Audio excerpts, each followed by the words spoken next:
Hello, my name is Mandolin Royal, and today I'm going to be comparing father to sons. If I sound a little bit under the weather, it's because I definitely am, and I was sick for the past week, and it was terrible, but I'm on the mend. I'm back outside and doing stuff.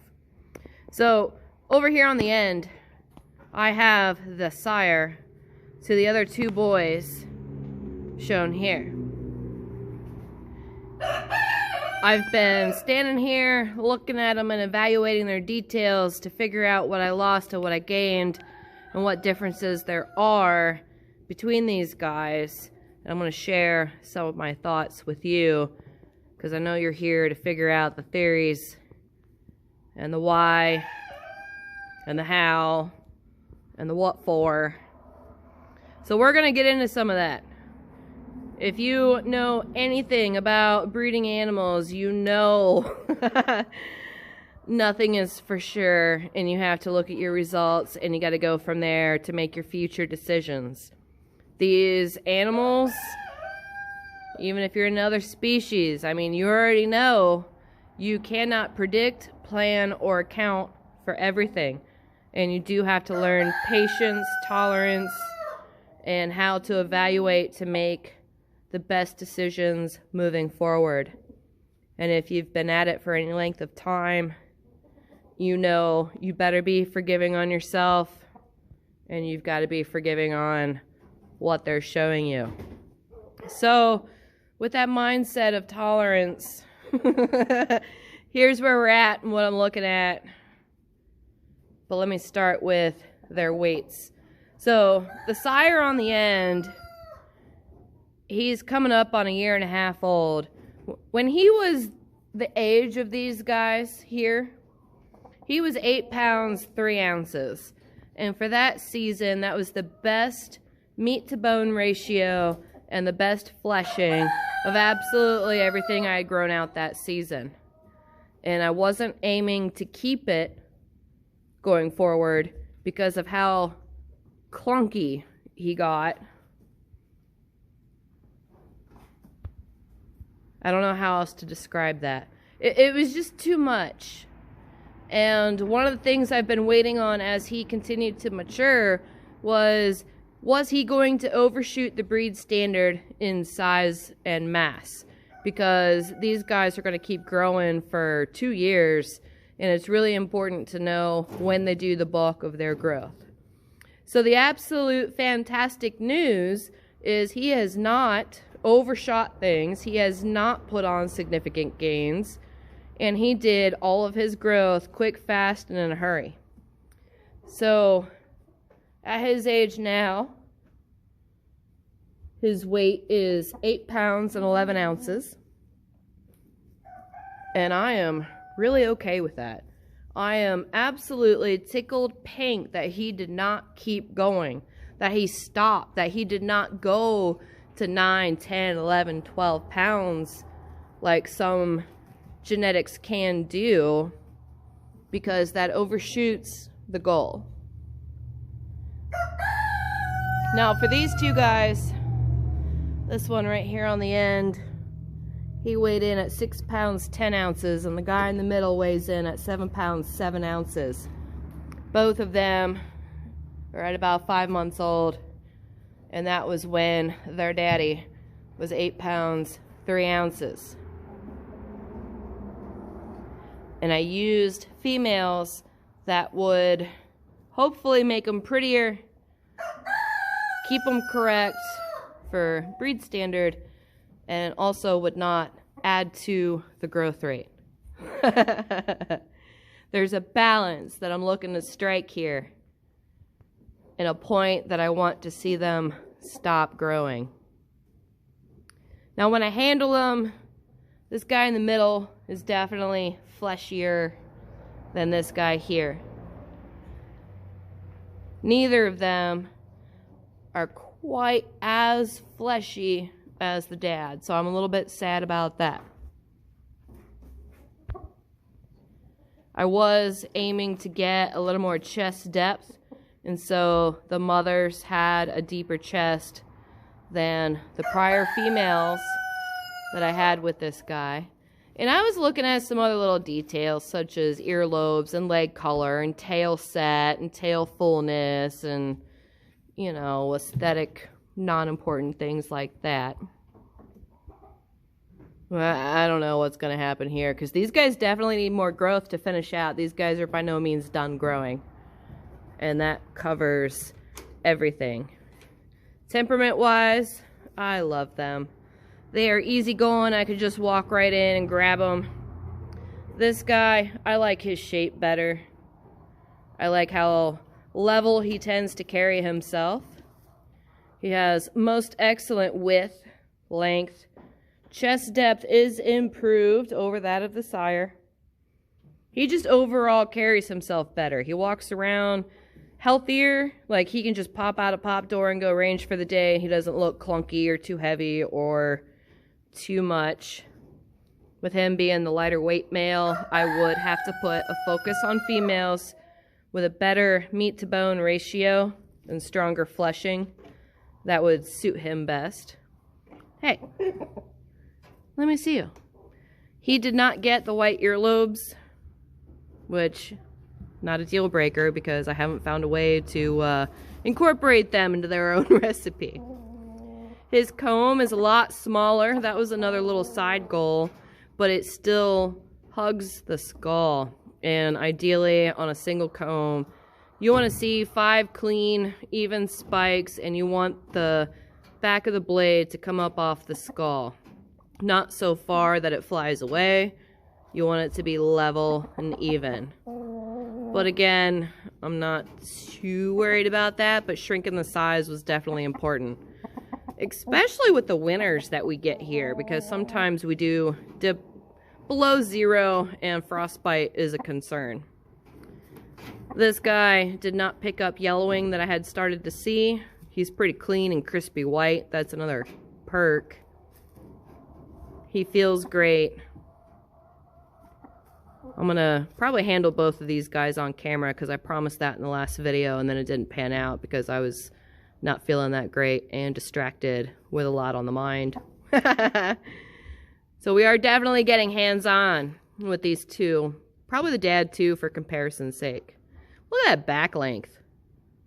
Look at that right from there to there. This is a very nice bird. Sometimes when I get in the mood, I want to eat them all and start over, but can't do that. This guy being the mid-weight, not quite as full and open of a tail. More growth will show us what it's going to do. His comb comes up and away from the skull, but it's going to probably get too big and it's probably going to want to lean over. He's got red earlobes. I don't even see any white in there at all. But he's got width, he's got length, and he's got better chest depth. This guy is pretty okay in terms of what he brings to the table. You can kind of see with the Sire, he is extra wide. His comb is doing a lot. It's got a lean, it's got a bend, it hugs the skull, it's got too many spikes. He did get the lighter, more yellow eye that is typical to the commercial flocks overseas. This guy got a slightly darker eye, and the other got the yellow eye. But I haven't figured out a great recipe for eyeballs, so I kind of don't care. But I care, because it's breed standard.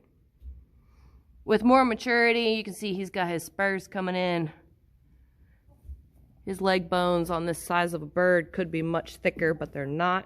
He has a very, very good meat to bone ratio. Like, if I can describe what this feels like in here, there's no keel bone.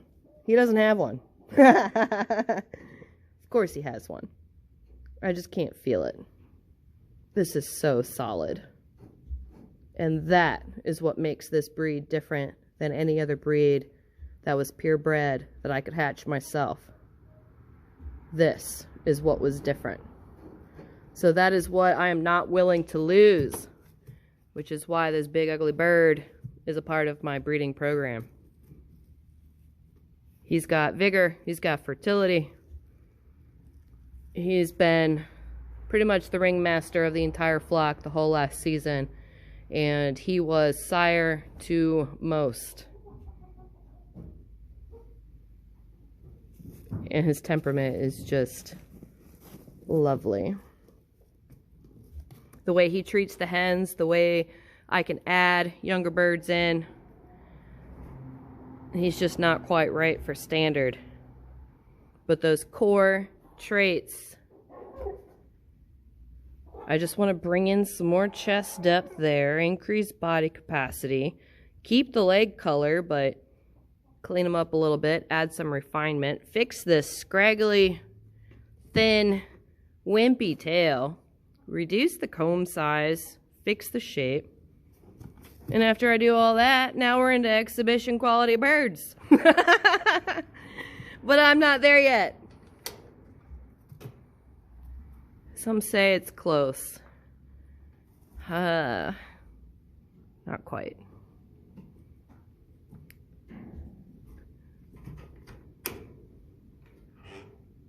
What do you think? You look a little cleaner and a little tidier. You just don't have quite the same mass. So I'm thinking I just need to find those big body females, see what the next generation brings to the table. Literally and figuratively. Let me go ahead and get set up, change views. I'll let you guys know what the bone spacing and the feel is. Because when you breed birds like this for the table and you're really focused on that homestead bird, breed it yourself, process it yourself, cook it yourself. I mean, when you're doing the whole thing, the breeding is what sets the stage for what your expectations can be for your flock moving forward. So let me get into those important details, and I'll talk a little bit about why that stuff matters too. So I elected to start with the sire because how am I going to know if I saw improvements if I don't start with the one that begot them all? Just setting him on this table, he just gives off a clunky, heavy vibe. I'm letting him get comfortable because some of what I'm going to have to do is a little invasive. And I don't want him to hate me after this experience. He definitely wants to get back to his girls, though. So first and foremost, what matters to me the most is definitely width. And if you see where my hands are and how much distance there is, that is some serious distance. And if you're not familiar with my videos, I do a lot of breeding decisions with my hands. I always have them. If I walk into a pen and I want to look at a bird closer, I have my hands. Always. I never leave them behind. All right, come here, buddy. I know. You'd rather not, but it's a thing that needs doing. So I'm looking for back length to let you know what that actually is for my hand. And you're going to want to go and get familiar with putting your hands on your birds. Even though our hands, they're going to be different sizes. And that's okay, and it doesn't even matter, because when you do evaluations, it is bird against bird in your flock with what you have. Don't compare, because at the end of the day, all you have is what's in front of you. So don't worry about what anybody else is doing. Don't worry about what anybody else has. Work with what's in front of you. So when I go and look for where the base of the tail is, right where it ties in, there it is, right there. So I can take the palm of my hand and rest it right in front, run my hand up, and see what that means. I don't feel the divot of where the neck ties in between the shoulders. So if you look for where the wing ties in, where that joint is, it's up here. So when I lay my hand down and I run my fingers up, his back length is every bit of the length from my wrist to the end of my middle finger. That is length for days when you're looking at standard bred poultry. He is molting. He's at the end of it. So looking at the wings, I don't know what we're gonna see. I haven't done that yet. This is live.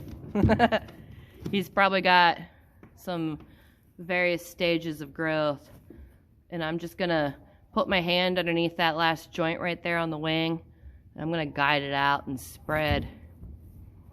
And I'm looking at how the feathers are growing in, what shape they are, because I'm getting to that point in the program. Some of these are new, some of these are old. With his age, it was kind of like a mini molt. He lost his tail and some body feathers. We're not done. Come back.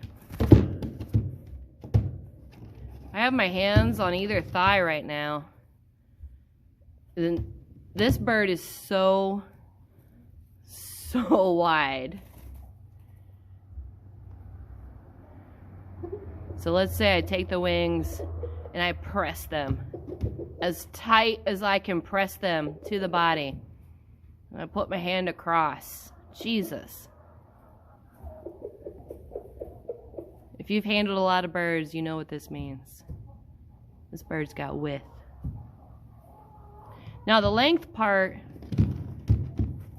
is only a piece of the puzzle. The width is only a piece of the puzzle. I just wrapped my hand around his upper thigh right here. The breed standard says prominent, and I'm gonna say this is quite prominent. That's a lot of leg. I wish I had a camera over there, but I don't yet. I'm not that sophisticated at this yet. Hopefully I get there, because there's so much to learn and so much to teach.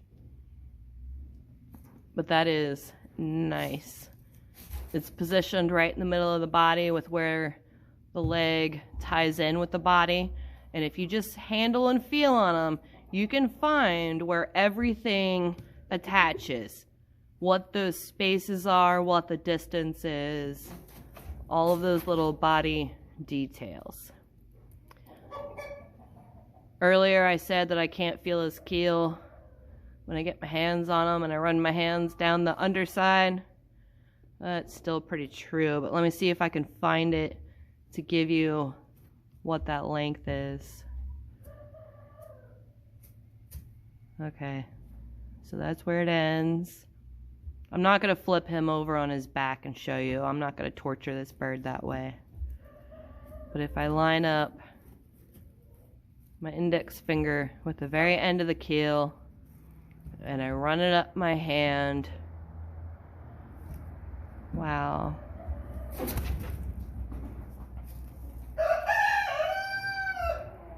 So from the end of this finger, I know a lot of judges will use the middle finger, but it runs like the length, just like his back, the length of a hand. It's very full, it's very fleshy.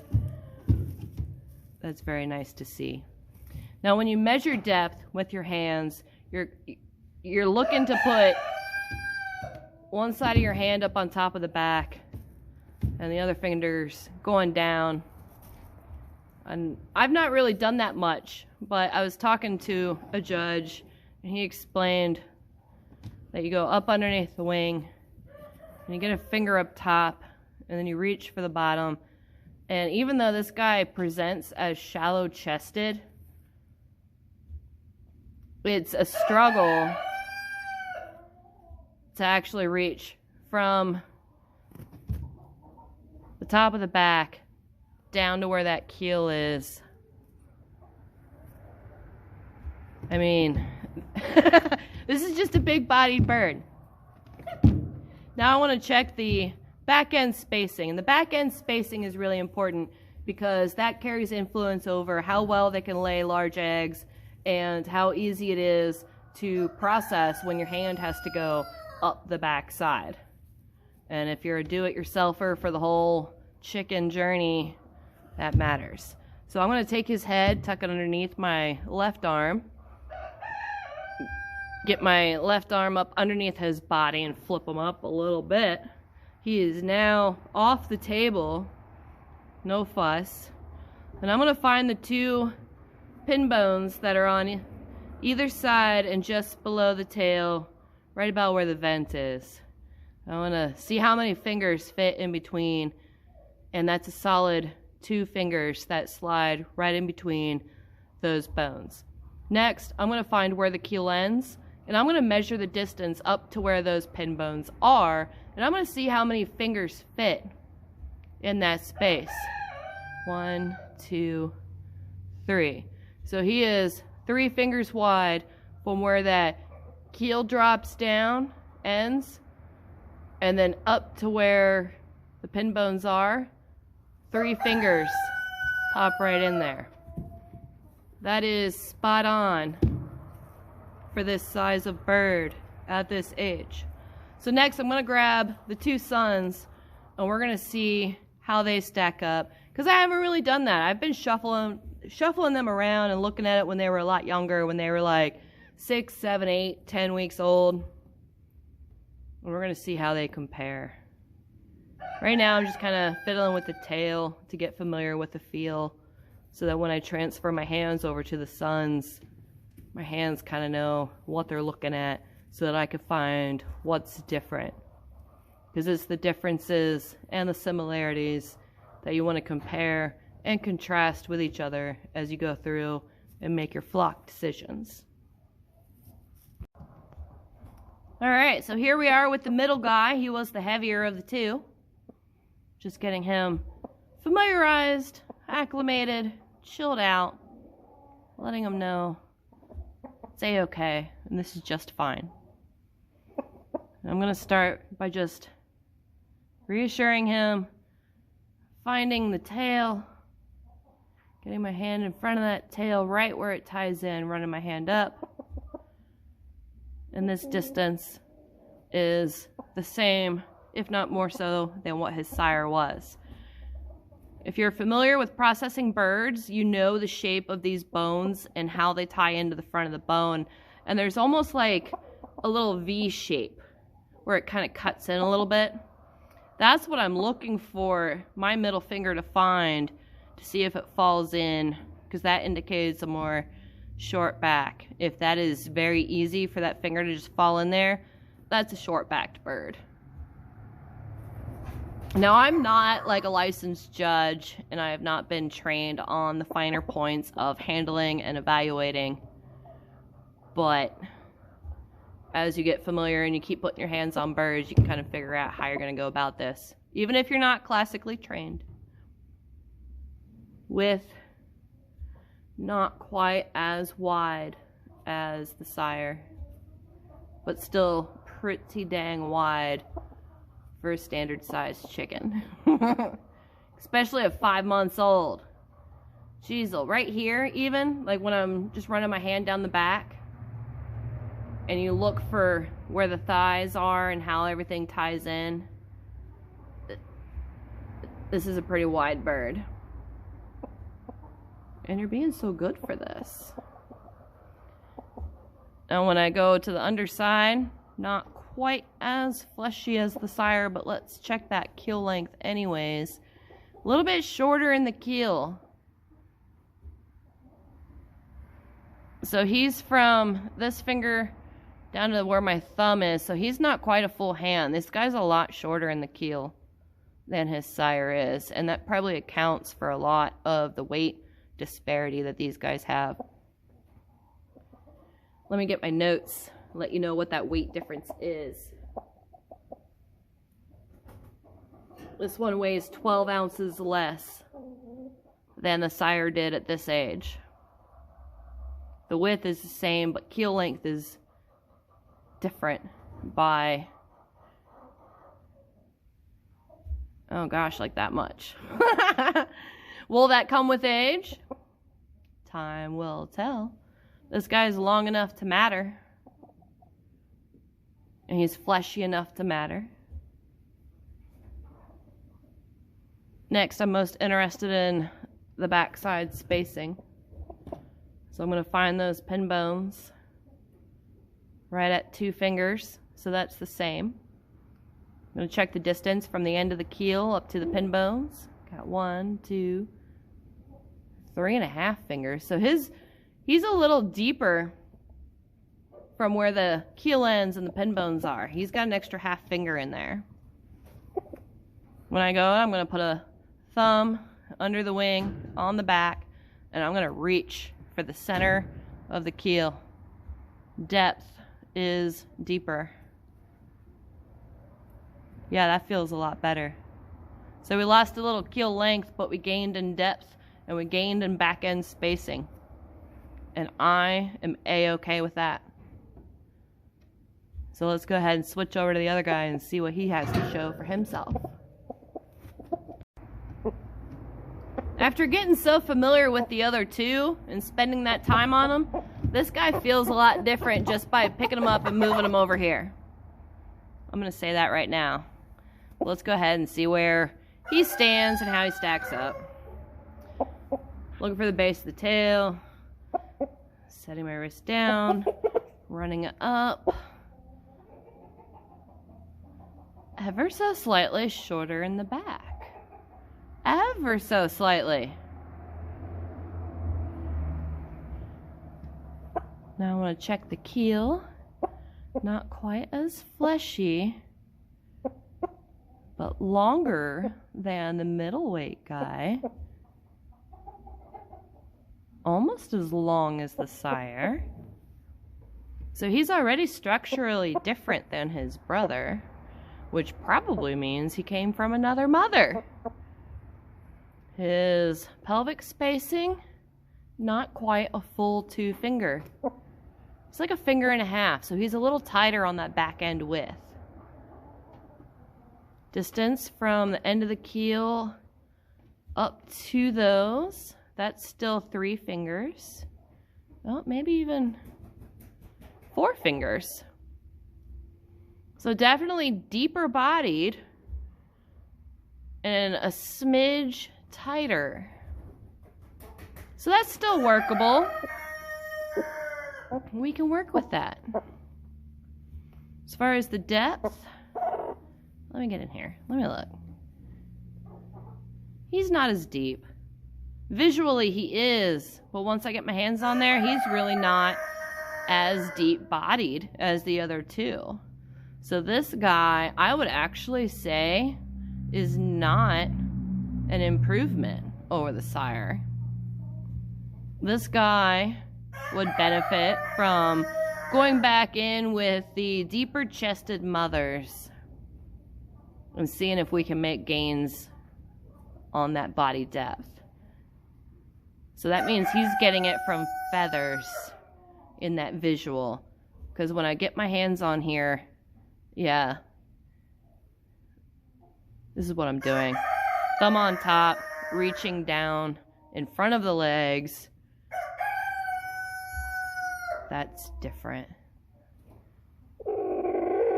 That's weird, buddy. Visually, you look like you were going to have the deeper chest, but you don't actually have the deeper chest. Oh my goodness. This is why getting your hands on them matters. This is different. Next season, I do want to take a different approach with these videos, and I want to do these evaluations, and then I want to pluck their feathers off, and I want to show you what that means for the carcass. This guy is still in contention for breeding, so I'm not going to pluck him out. But the illusion of a deeper chest in here isn't really there. He's less than the other two. So I would hazard a guess that if we plucked out a saddle feather from him and I plucked out a saddle feather from the other son, I bet the fluff is different. I'm gonna go ahead and do that real quick, and then I'll show you what the fluff of the feathers can do. So this is a little interesting. I plucked a feather from in front of the saddle from both boys. This is from the one that had the illusion of a deeper chest, and this is from the one that actually had the deeper chest. And I was expecting to see a difference in how far the fluff came up the feather. And it's actually pretty similar. Well, maybe not. I don't know how nuanced this part of this can get. I am just now learning the finer points of gauging fluff and cushion and how the feathers can influence type and structure from the visual side of things. And it's fluffier on this one, especially in how, well, that's pretty similar from that angle. But for whatever reason, the bird that this feather belongs to is tighter feathered, and he shows his shape more truly than the fluffier bird does. There's some difference in how the fluff comes off the shaft. I wonder if that's it. I don't know. This is probably nerdier than you want to be about it. But it's stuff that fills my brain, so I'm going to go ahead and share it. And on that note, the next video, we're going to get into those smaller boys and what makes them similar and different from each other, since I failed to do that in the last video. So more on this later.